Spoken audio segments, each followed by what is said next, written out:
Hi everyone. So here we find ourselves at Birmingham Southern College in Birmingham, Alabama.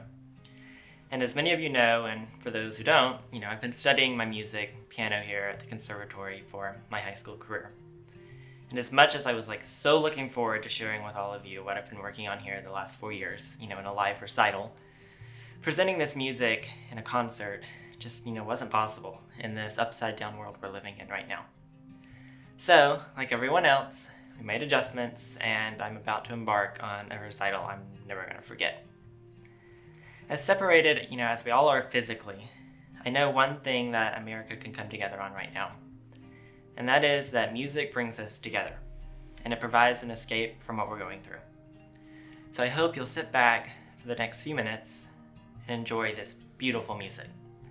But before we jump right to the Mozart, I want to take a minute and talk about two groups of people who really deserve a shout out for what they've gone through with this pandemic that, hopefully the world is on the rebound from.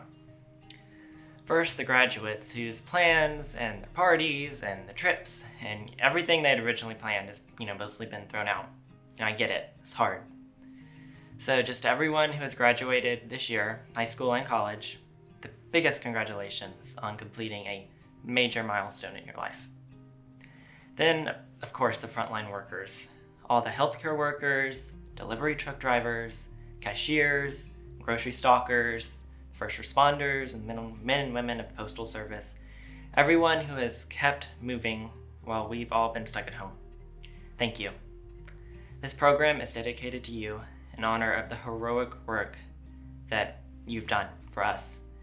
I have family and friends who are in so many of these frontline professions, and I know that I don't even begin to understand how difficult it's been. But you've stood up and you've kept going so that eventually we can all stand up and go ourselves. So to everyone who has worked so exceptionally, please accept my small offering of gratitude in the form of music making. And to everyone, enjoy.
So the Chopin, the Tristesse Etude, which is French for sadness. Chopin was one of the few composers who felt that an etude was more than an exercise for developing concepts and technique. He wrote his 24 etudes as original compositions to be enjoyed. The third, from his Opus 10 set, was one of the last to be composed in August of 1832. Chopin himself believed that the main melody was his most beautiful he'd ever written. It's a big statement, and he had this deep love for singing all his life, which explains the beautiful singing line throughout the melody. This etude has been compared numerous times to his famous Nocturnes because of his lyricism. The middle section is marked poco più animato, which gives it an excited personality. Of all of Chopin's etudes, this middle section is definitely the most contrasting from its original melody. It's marked by power and virtuosity. Then the climatic passion just dies away, leaving this original melody to return and end this piece in this airy and peaceful spirit. Enjoy.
Charles Ives, a composer anything but normal.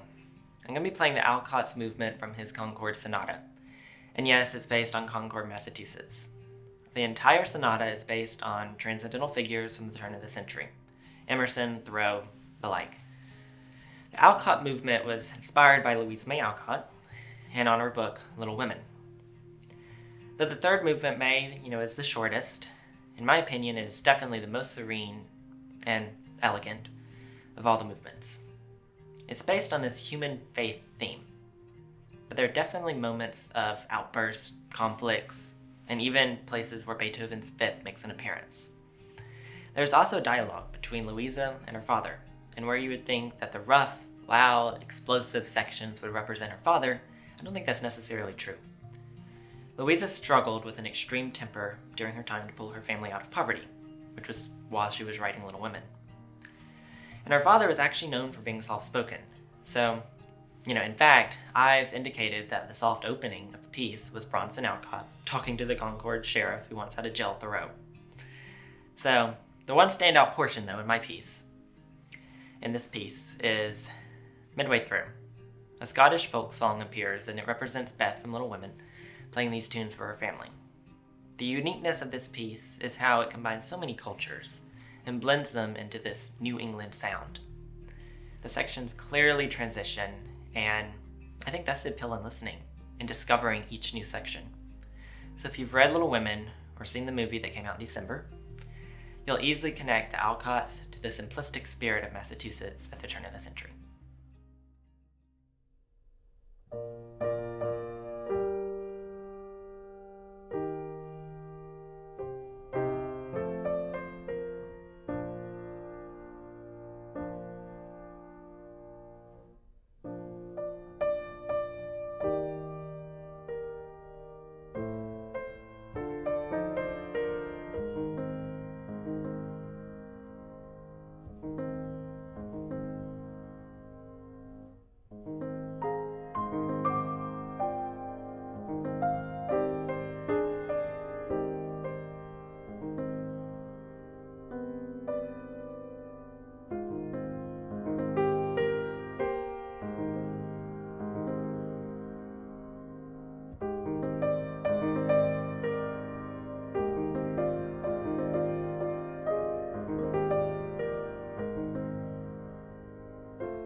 So Schumann was famous for having a dual personality, which he named himself.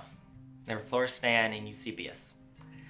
Florestan represented Schumann's passionate, extroverted, exotic side, while Eusebius held his more calming attitudes. The fantasy pieces, written in 1837, are a collection of 8 pieces for piano.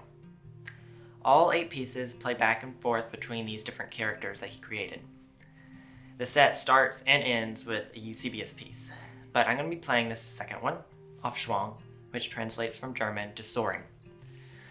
Aufschwung depicts Schumann's outrageous personality, Florestan indulging in this passionate whirlwind. Think anger.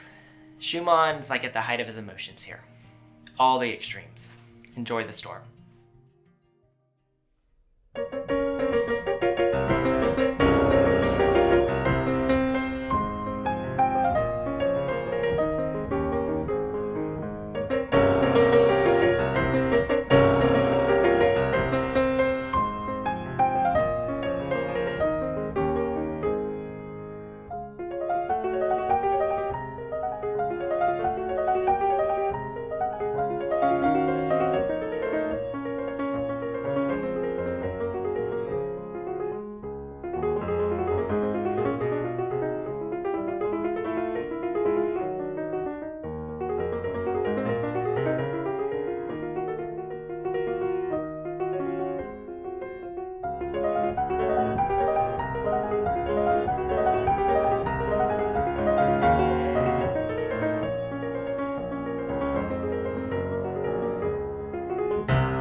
This Nocturne is definitely the latest work on this program, written in 1959. But backing up a bit, because there was definitely a foundation laid by other composers earlier in the 1920s, a style that had to be invented before Barber was even able to write this particular piece in the style that he did. The late 19th centuries and early 20th centuries were definitely a time of musical exploration, a real transition. Composers were starting to leave this functional harmony that had been used for so long by the giants of the Romantic and Classical era, and then began exploring. They left a 100-year-old century and began moving into this bright future with fresh ideas. Debussy, Liszt, Schoenberg, definitely these were some of the first composers that experimented with something called atonality in formal music actually meant to be published. Barber's Nocturne is based on an atonality system called the 12-tone serialism, developed in the 1920s. He also tried as much as possible, though, to stick to, tonality, harmony, just so that the piece would be easy to listen to. Atonality itself is so harsh and so dissonant and brittle that it's almost impossible to listen to itself. Another reason that Barber worked to create this mixture of old and new ideas was that, he was, like all composers do, he's writing to an audience. Classical and Romantic era listeners were definitely his audience, like his hometown of Westchester, Pennsylvania, which was musically conservative during his time, and totally not open to really any new ideas, as was many areas. But at the same time, Barber didn't care that much. He said, quote, "I myself always wrote as I wished, and without a tremendous desire to find the latest thing possible. I wrote as I wanted to for myself." So, he's a little bit unpredictable. But he still utilized some of the new era's ideas and mixed them with well-established concepts to form his own voice. A voice that was starkly fresh, but familiar at the same time. That mixture turned out this haunting nocturne.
So now we've come to the end of the program, and before Michael and I get up here and conquer this Mendelssohn, I'm going to take a moment and talk about a memory that's really become one of my best and the most important in my life, and one that constantly reminds me of how grateful I am for the opportunities and experiences that I've had these last years.